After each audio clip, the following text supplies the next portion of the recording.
Avez-vous déjà remarqué que les personnes qui semblent les plus désespérées de prouver leur innocence sont souvent celles qui paraissent les plus coupables? Il existe un piège psychologique qui attrape presque tout le monde. Au moment où quelqu'un attaque votre caractère, votre réputation ou votre intégrité, votre cerveau hurle de riposter. Mais voici la vérité inquiétante que la plupart des gens ne découvrent que lorsqu'il est trop tard. Chaque mot que vous prononcez pour vous défendre devient une munition entre leurs mains. J'ai appris cette leçon à la dure, et je vais partager avec vous quelque chose qui a complètement changé ma façon de gérer les conflits. Le mois dernier, j'ai vu un PDG perdre un contrat de 40 millions de dollars, parce qu'il n'a pas pu résister à l'envie de se défendre contre une campagne de rumeurs lancée par un concurrent. Tandis qu'il passait son temps à expliquer, à justifier et à prouver sa valeur, son concurrent finalisait l'affaire dans un silence complet.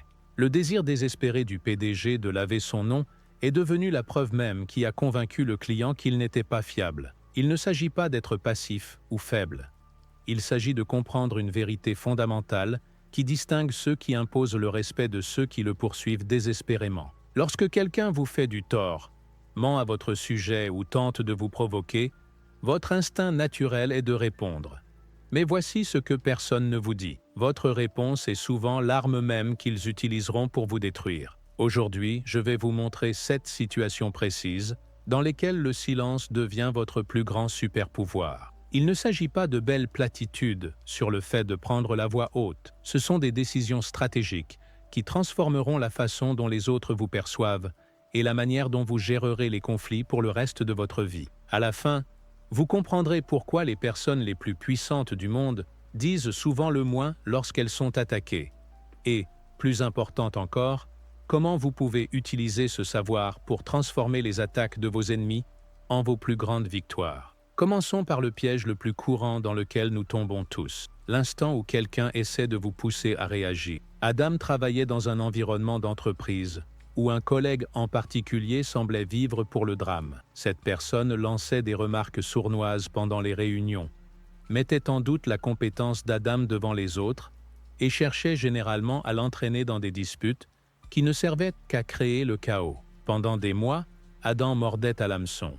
Il répondait avec des faits, défendait sa position et tentait de raisonner quelqu'un qui n'avait aucun intérêt pour la raison. Puis quelque chose a changé.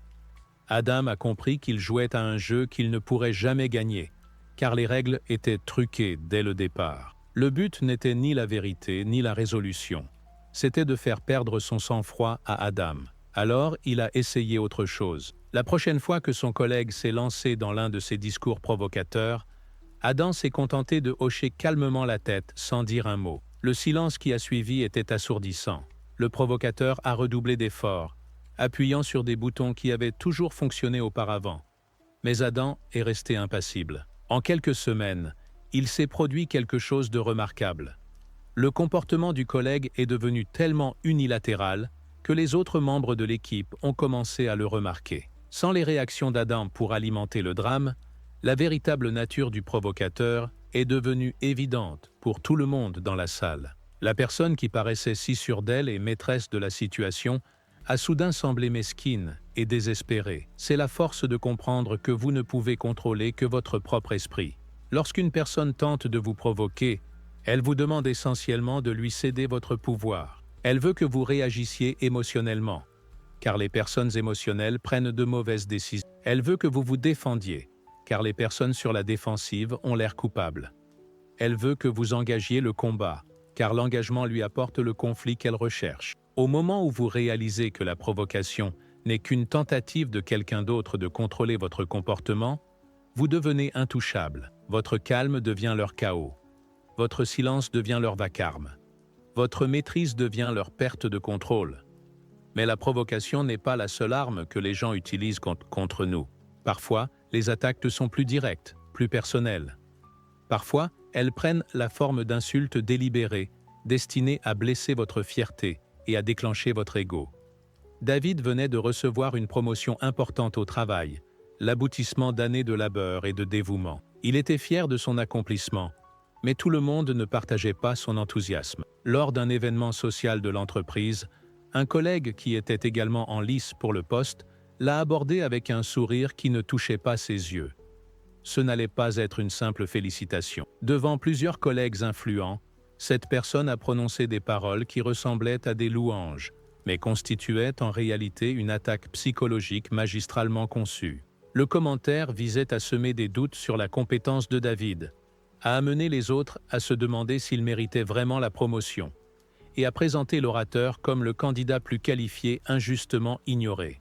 L'attaque était si sophistiquée que, pendant un instant, David s'est réellement mis à douter de ses propres qualifications. Le commentaire touchait chacune de ses insécurités concernant sa promotion, son âge, son expérience, son parcours. Tout le groupe regardait David, attendant de voir comment il allait répondre. C'était le moment de vérité, et David sentit son cœur s'emballer tandis qu'une poussée familière de colère et de défense se levait en lui. Mais David avait appris quelque chose de crucial auprès de son mentor des années auparavant. Quand quelqu'un vous insulte en public, il ne vous attaque pas vraiment. Il fait un numéro pour un public. Il veut que vous réagissiez émotionnellement, car les personnes émotionnelles prennent de mauvaises décisions et disent des choses qu'elles regrettent. Il veut que vous vous défendiez, car les personnes sur la défensive semblent toujours coupables. Il veut que vous engagiez le combat, car l'engagement lui donne le conflit qu'il recherche. Au lieu de mordre à l'hameçon, David a fait quelque chose qui a complètement pris son attaquant de court. Il a souri. Pas un sourire forcé ni un rictus sarcastique, mais un sourire authentique, confiant, semblant venir d'un lieu de paix intérieure. Il a regardé son collègue droit dans les yeux, a légèrement hoché la tête comme pour reconnaître une observation intéressante, puis s'est tourné vers quelqu'un d'autre du groupe et lui a demandé quels étaient ses projets pour le week-end. L'effet a été immédiat et dévastateur pour son attaquant. Celui qui avait lancé l'insulte s'est retrouvé debout, son arme verbale encore fumante, mais sans cible à atteindre. Le silence qui a suivi n'était rempli que par la confiance tranquille de David, et par la prise de conscience soudaine de tous, qu'il venait d'assister à quelque chose de remarquable. Ce qui s'est passé ensuite fut encore plus puissant. Sans la réaction défensive de David pour alimenter le drame, l'insulte est restée suspendue dans l'air comme une mauvaise odeur. Les autres collègues ont commencé à voir le commentaire pour ce qu'il était réellement, une attaque mesquine et jalouse de quelqu'un qui ne pouvait pas supporter le succès d'un autre. La victime désignée était devenue le vainqueur, et l'attaquant avait révélé son vrai visage à tous ceux qui regardaient. Voilà la vérité profonde concernant les insultes. Elles sont conçues pour accrocher votre ego et vous entraîner dans une bataille que vous ne pouvez pas gagner. Dès que vous répondez avec colère ou défense, vous avez déjà perdu. Vous avez donné à l'insulteur exactement ce qu'il voulait, la preuve qu'il peut contrôler vos émotions et manipuler votre comportement. C'est ce qui se passe quand vous comprenez que les insultes sont comme des leurres de pêche. Elles sont conçues pour attraper quelque chose. Et ce quelque chose, c'est votre réaction émotionnelle. Lorsque vous refusez de mordre, celui qui lance la ligne a l'air ridicule, debout avec son hameçon vide. Votre silence ne vous protège pas seulement. Il expose les intentions véritables de l'insulteur à tous ceux qui regardent. Les philosophes de l'Antiquité comprenaient intimement ce principe. Marc Aurèle a écrit que la meilleure vengeance est de ne pas ressembler à son ennemi. Quand quelqu'un vous insulte, il espère que vous répondrez de la même manière, vous abaissant à son niveau. Mais lorsque vous répondez par le silence et la dignité, vous révélez la distance immense qui sépare ce que vous êtes de ce qu'il est. Cependant, les insultes ne sont qu'une forme d'attaque. Parfois, les armes utilisées contre nous sont plus sophistiquées, plus calculées. Parfois, les gens ne nous attaquent pas directement. Ils attaquent notre réputation à travers des mensonges et des rumeurs. James se retrouva dans une situation impossible. Un collègue avait commencé à répandre des rumeurs sur son éthique de travail, prétendant qu'il bâclait ses tâches et s'attribuait les idées des autres. Ce n'étaient pas de simples commentaires occasionnels. C'étaient des tentatives délibérées et systématiques de saper sa réputation. Les mensonges étaient tellement précis et détaillés que certaines personnes se mirent à se demander s'ils n'étaient pas vrais. Le premier réflexe de James fut de se défendre vigoureusement. Il voulait convoquer des réunions, présenter des preuves et réfuter méthodiquement chaque fausse affirmation. Il voulait démasquer le menteur et laver son nom une bonne fois pour toutes. Mais quelque chose le retint. Peut-être la sagesse, peut-être l'épuisement. Mais James décida d'essayer une autre approche. Au lieu de combattre les rumeurs par des mots, il les combattit par la constance. Il continua à faire un excellent travail, continua à être serviable envers ses collègues et continua à agir avec intégrité dans chaque situation. Quand on l'interrogeait sur les rumeurs, il se contentait de dire que son travail parlait pour lui et passait à autre chose. Cette approche sembla risquée et incertaine. James craignait que son silence ne soit interprété comme un aveu de culpabilité. Mais au fil des semaines, quelque chose d'intéressant se produisit. La personne qui répandait les rumeurs dut travailler de plus en plus dur pour maintenir l'intérêt de son histoire. Sans les réactions de James pour alimenter le drame, les mensonges commencèrent à paraître fades et répétitifs. Plus important encore, le comportement constant de James commença à raconter une toute autre histoire. Ses collègues le virent rester tard pour aider les autres, le virent rendre à chacun le crédit qui lui était dû, le virent gérer la pression avec grâce. Le contraste entre les rumeurs et la réalité devint impossible à ignorer. Finalement, la vérité émergea de la façon la plus naturelle qui soit. La personne qui colportait les mensonges commit l'erreur d'essayer la même tactique avec quelqu'un d'autre. Cette fois pourtant, les gens reconnurent le schéma. Ils réalisèrent que cette personne avait l'habitude de créer des drames et de répandre de fausses informations. La réputation de James ne fut pas seulement rétablie, elle fut renforcée par la dignité qu'il avait montrée durant la crise. C'est la force de comprendre que la vérité finit par surgir quand on n'essaie pas désespérément de la forcer à la surface. Lorsque vous répondez aux mensonges par des explications frénétiques et des arguments défensifs, vous aggravez souvent la situation. Vous donnez aux mensonges plus d'attention et d'énergie qu'ils ne méritent, et vous risquez de paraître comme quelqu'un qui a quelque chose à cacher. Avant de continuer, si vous trouvez ces idées utiles, faites-moi plaisir et appuyez sur le bouton « J'aime ». Cela me montre que ce contenu vous parle et j'en créerai davantage. Et si vous voulez maîtriser l'art du silence stratégique et d'autres techniques de communication puissantes, abonnez-vous et activez les notifications. Ce ne sont pas de simples astuces au hasard. Ce sont des stratégies éprouvées qui peuvent transformer la façon dont vous gérez les conflits et imposer le respect dans tous les domaines de votre vie. Croyez-moi, ce qui vient ensuite changera à jamais votre vision des dynamiques de pouvoir. Mais les mensonges ne sont pas la seule forme de tromperie que nous rencontrons. Parfois, ceux qui nous blessent le plus sont ceux qui manipulent notre empathie et retournent notre compassion contre nous. Ce sont les personnes qui ont maîtrisé l'art de jouer les victimes. Rachel travaillait avec quelqu'un qui avait fait du rôle de victime une compétence professionnelle. Cette collègue avait un talent remarquable pour se présenter comme la partie lésée dans chaque conflit, même lorsque sa faute était évidente. Lorsqu'on la confrontait à ses retards, elle se mettait à pleurer et parlait de ses problèmes personnels. Lorsqu'on critiquait son comportement non professionnel, elle affirmait qu'elle était harcelée et discriminée. Au début, Rachel et ses collègues eurent pitié de cette personne. Ils firent des concessions, offrirent leur soutien et essayèrent d'être compréhensifs. Mais avec le temps, Rachel commença à remarquer un schéma. Les larmes arrivaient toujours aux moments opportuns. Les crises personnelles coïncidaient toujours avec des échéances importantes. Les plaintes de traitement injuste suivaient toujours des critiques légitimes. Lorsque Rachel se retrouva enfin à son tour victime de l'une de ses performances manipulatrices, elle fut tentée de souligner les incohérences et de dénoncer la supercherie. Mais elle comprit que toute réponse serait tordue et utilisée comme preuve du comportement même dont on l'accusait. Elle choisit donc le silence. Cette décision fut d'abord inconfortable. Rachel regardait sa collègue se poser en victime de son hostilité supposée, et elle craignait que les autres ne croient ce faux récit. Mais Rachel conserva son silence et continua à agir avec professionnalisme dans toutes ses interactions. La percée survint lorsque la collègue de Rachel tenta les mêmes tactiques de manipulation avec d'autres membres de l'équipe. Sans les réactions défensives de Rachel comme preuves à brandir, le schéma devint clair pour tout le monde. Les gens commencèrent à voir que le rôle de victime de cette personne était sélectif et stratégique, toujours déployé lorsque la responsabilité était exigée.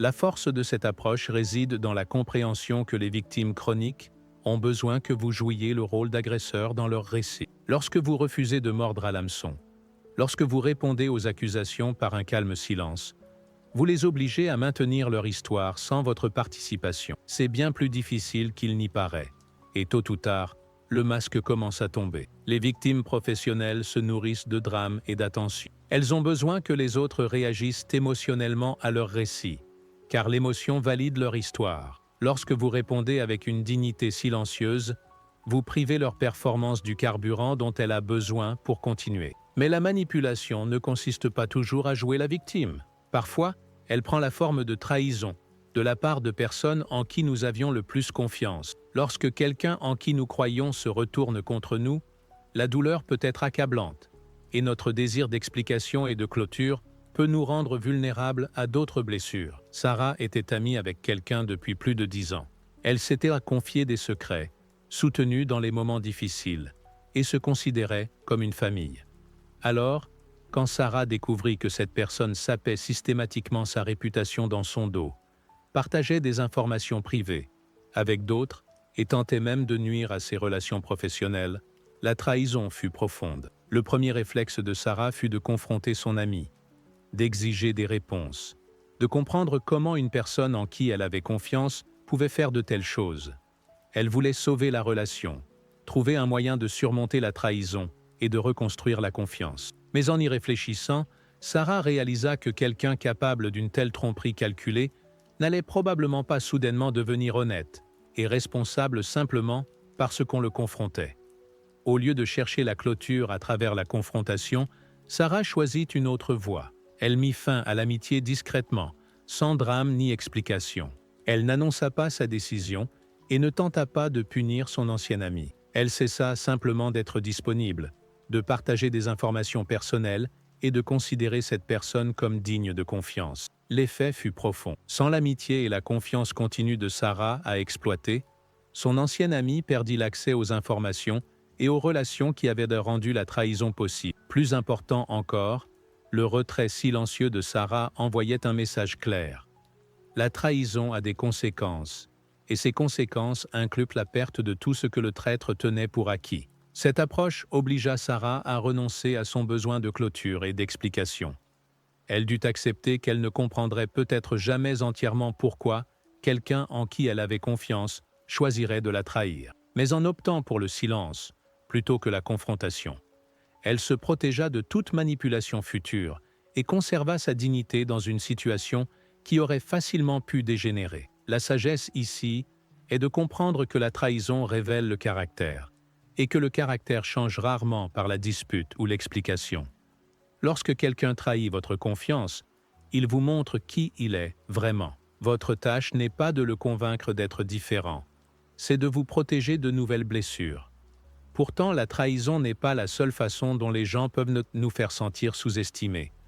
Parfois, les personnes de notre entourage nous tiennent simplement pour acquis, ne reconnaissant notre valeur qu'une fois que nous ne sommes plus disponibles. Jake était tombé dans une routine avec plusieurs de ses amis. C'était toujours lui qui prenait des nouvelles, toujours lui qui faisait des plans, toujours lui qui fournissait des efforts pour entretenir la relation. Ses amis semblaient heureux de l'entendre et appréciaient sa compagnie, mais ils n'initiaient jamais le contact, ni ne faisaient l'effort de l'inclure dans leur vie. Pendant des années, Jake s'était dit que c'était ainsi que ses amitiés fonctionnaient. Peut-être que ses amis étaient occupés, peut-être qu'ils n'étaient pas doués pour prendre des nouvelles, peut-être supposait-il qu'il serait toujours celui qui appellerait. Mais avec le temps, Jake commença à se sentir de plus en plus rancunier et sous-estimé. Sa première impulsion fut d'avoir une conversation avec ses amis au sujet du déséquilibre de leur relation. Il voulait expliquer ce qu'il ressentait et leur demander plus d'efforts. Mais quelque chose l'arrêta. Jake réalisa que s'il devait demander aux gens de le valoriser, alors il ne le valorisait probablement pas autant qu'il le pensait. Au lieu de plaider pour de la reconnaissance, Jake décida de prendre du recul pour voir ce qui se passerait. Il cessa d'être celui qui prenait toujours des nouvelles. Il cessa d'organiser tous les plans. Il cessa d'être constamment disponible dès que ses amis avaient besoin de quelque chose. Ce n'était ni par dépit ni par colère, c'était par respect de soi. Les résultats furent révélateurs. Certaines de ses amitiés s'estompèrent simplement, confirmant qu'elles avaient toujours été à sens unique. Mais d'autres le surprirent. Certains amis, remarquant soudain l'absence de Jake, commencèrent à prendre des nouvelles eux-mêmes. Ils se mirent à faire des plans et à fournir des efforts pour entretenir la relation. La découverte la plus importante fut que la valeur de Jake n'était pas déterminée par la difficulté avec laquelle il travaillait pour la prouver aux autres. En prenant du recul et en laissant le silence parler pour lui, il apprit quelles relations étaient réellement mutuelles et lesquelles n'étaient que des commodités pour les autres. Ce principe s'applique à tous les domaines de la vie où nous nous sentons sous-estimés, que ce soit dans les amitiés, les relations amoureuses ou le milieu professionnel. L'envie de prouver votre valeur produit souvent l'effet inverse. Lorsque vous devez convaincre quelqu'un de votre valeur, vous admettez essentiellement qu'elle n'est pas évidente. Le silence, dans ce contexte, n'est pas un jeu ni une manipulation. C'est avoir suffisamment de respect pour soi-même pour se retirer des relations qui ne vous servent pas et laisser votre absence parler plus fort que n'importe quel mot. Parfois, cependant, la reconnaissance de notre valeur arrive trop tard. Parfois, les gens ne réalisent ce qu'ils ont perdu qu'après notre départ et ils reviennent chercher le pardon et la réconciliation. Olivia avait été dans une relation où elle s'était constamment sentie sous-appréciée. Son partenaire la tenait pour acquise, ne priorisait pas leur relation et semblait supposer qu'elle serait toujours là, peu importe la façon dont il la traitait. Malgré ses tentatives de communiquer ses besoins et ses sentiments, rien ne changea. Finalement, Olivia atteignit son point de rupture. Mais au lieu d'avoir une nouvelle confrontation dramatique ou de lancer des ultimatums, elle partit simplement. Elle n'annonça pas sa décision, ni ne tenta de faire comprendre à son partenaire ce qu'il perdait. Elle fit calmement ses bagages et continua sa vie. Des mois plus tard, son ancien partenaire revint, plein d'excuses et de promesses de changer. Il affirmait enfin comprendre sa valeur et la suppliait de lui accorder une nouvelle chance. Il dressait le tableau de tout ce qui serait différent si elle acceptait de lui donner l'occasion de le prouver. Olivia fut tentée d'écouter. Une partie d'elle voulait croire que son départ lui avait enfin enseigné la leçon nécessaire. Mais elle réalisa que si une personne ne vous apprécie qu'après votre départ, son appréciation est probablement davantage liée à la perte qu'à une reconnaissance authentique de votre valeur. Elle choisit de garder le silence et de continuer à avancer. Il ne s'agissait pas de punir son ancien partenaire, ni d'être impitoyable. Il s'agissait de comprendre que lorsque quelqu'un vous montre qu'il ne vous valorise pas, croire ses promesses de changement revient souvent à se préparer à une nouvelle déception. La force de cette approche réside dans la compréhension que le regret n'est pas la même chose qu'un véritable changement. Quand quelqu'un revient après vous avoir perdu, il est souvent motivé davantage par l'inconfort de la perte que par une véritable appréciation de qui vous êtes. Le vrai changement intervient avant les conséquences, pas après. En maintenant son silence et en refusant d'engager des tentatives de réconciliation, Olivia honora la leçon que son expérience lui avait enseignée. Elle démontra que sa valeur n'était pas négociable et que les secondes chances devaient se mériter par des actions cohérentes dans le temps, pas par des mots prononcés dans le désespoir. Toutes ces situations partagent un fil conducteur: la reconnaissance que le silence n'est pas faiblesse, mais force. Dans un monde qui nous pousse constamment à réagir, répondre et nous défendre, choisir le silence est un acte révolutionnaire. C'est déclarer que vous ne serez pas manipulé, provoqué ou entraîné dans un drame qui n'a aucun but constructif. Les anciens philosophes stoïciens comprenaient profondément ce principe. Ils reconnaissaient que nos réactions aux événements externes sont souvent plus dommageables que les événements eux-mêmes. Lorsque quelqu'un ment à votre sujet, le mensonge lui-même peut être temporaire, mais votre réaction frénétique peut causer des dommages durables à votre réputation et à votre paix intérieure. Lorsque vous choisissez le silence dans ces situations, vous n'êtes pas passif, vous êtes stratégique. Vous refusez de laisser les autres contrôler vos émotions et vos actions. Vous faites confiance au fait que la vérité, le caractère et l'intégrité parleront finalement plus fort que toute défense que vous pourriez monter. Cela ne signifie pas que vous ne devez jamais prendre la parole ou vous défendre. Il y a certainement des moments où l'action est nécessaire, mais cela signifie être stratégique quant au moment et à la manière dont vous répondez. Cela signifie comprendre que, parfois, la chose la plus puissante que vous puissiez faire est de ne rien faire du tout. Les personnes qui inspirent le plus de respect dans ce monde sont souvent celles qui parlent le moins lorsqu'elles sont attaquées. Elles comprennent que la dignité n'est pas quelque chose qu'on peut revendiquer par des arguments. C'est quelque chose qu'on démontre par ses actions et sa retenue. À mesure que vous avancez dans votre vie, Rappelez-vous que chaque fois que quelqu'un tente de vous provoquer, de mentir à votre sujet ou de vous manipuler, il vous offre un choix.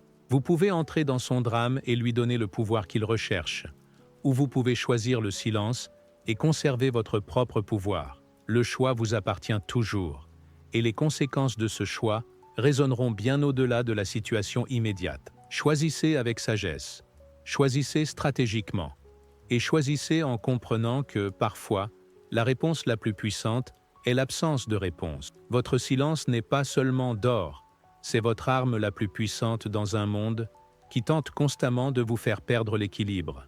Utilisez-le avec discernement et regardez les personnes qui tentaient de vous diminuer révéler leur vraie nature à tous ceux qui observent.